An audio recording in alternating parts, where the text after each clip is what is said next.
Heto nga pala kadip yung project natin today oh. Huwag kang kukura. Bang! Biglang angas at biglang tikas, di ba? Yan yung project na gagawin natin for today's video. Matagal na to naka-schedule si Bossing. Ang kaso nga lang talagang malayo yung pangagalingan niya. Kaya talagang nag-set si Bossing ng date para isang hirapan na lang daw. So it means within the day na naman gaming tayo. Pagkakilatis ko sa motor ni Bossing at pag-approve niya, pinabakbakan ko agad-agad sa Team Polworks yung mga panel ni Bossing dahil siguradong uumagahin na naman tayo neto, kaya i-jumpstart na lang natin sa preparation. Yung stage na yan mga kadip, na primera na nila at eto naman, nai-apply naman na natin dito yung ground coat natin. At sa part na to, may mga forged carbon nga pala tayong gagawin dito sa kaha ni Bossing. Kaya pagkaahon, eto na, nalagyan na natin ng print lahat. Habang yung outer fairings naman, i-apply na natin yung pinaka-top color natin na fluorescent green. At eto na yung mga natapos natin na mga nabugahan kanina. Medyo na late lang tong footage na to mga kadip dahil watak-watak yung pang video na ginamit natin dito sa project ni Bossing. Pagkatuyo ng mga panel na yan, ilulubog naman natin ngayon sila. At ang pattern na napili ni Bossing, snake skin ni Zuma. Sabi pa nga ni Bossing, dapat siya daw ang nauna neto. Kaso nga lang, naunahan siya ni Boss Zuma natin. Napakabenta talaga ng snake skin na to simula nung nagpagawa si Boss Zuma. Kaya susunod, o-order tayo ng mas marami pa dahil naubusan na tayo. Pagkatapos natin nilubog yung mga kaha ni Bossing, eto na siya mga kadip.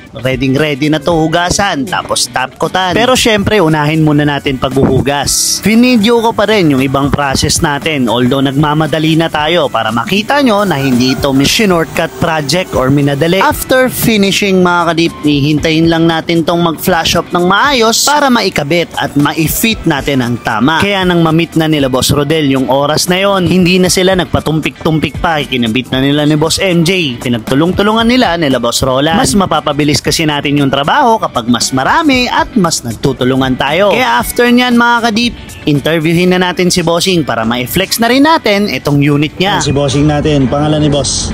Bimbo from Bataan. Yan, si Boss Bimbo. Ito na yung unit niya mga kadip. Full outer fairings din. May mga konting inner tayong iminatch dito sa parang kaliskis ng as. So ayan Bossing, kamusta yung unit mo ngayon? Worth the wait siya. Okay yung biyahe kahit malayo. Kahit malayo. Kumbaga sulit na sulit yung pagdayo. Yun. I-rate mo yan 1 to 10. Sabi nila 10, 11, 12. Wala, hindi. Kumbaga i-rating mo siya, lagpas talaga. Kasi yung paghihintay ko rito kumbaga reality versus expectation. Sumobra talaga. Sumobra talaga. Sa ikli ng oras sir, tama po ba?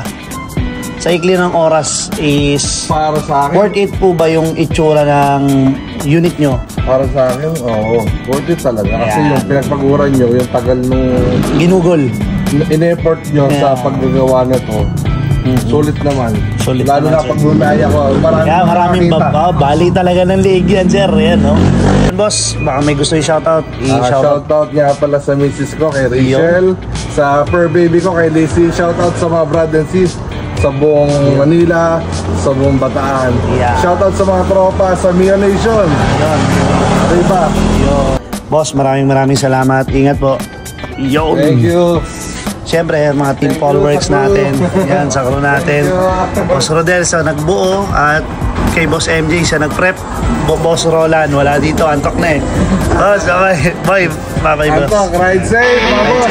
Success mga kadip, nakuha na naman natin yung challenge sa atin ni Bossing. At narinig nyo naman ng malinaw na sulit daw yung pagdayo at pagbiyahe niya rito papunta sa atin. Kaya sa mga nalalayuan dyan, mahiya na lang po tayo kay Bossing ha. Tipong taga Maynila at taga Quezon City ka lang nalalayuan ka na kay Polworks. Ayan ang buhay na patunay na pag gusto, maraming paraan. Kaya Bossing, maraming salamat po talaga at nagustuhan nyo yung trabahong Polworks Hydrographics. At maraming salamat din sa patuloy na nanonood ng mga vlog natin at mga nakaabang. Mas lalo pa po natin pag-iigihan at pagbubutihin. So paano? Kita-kits next vlog. To God be the glory.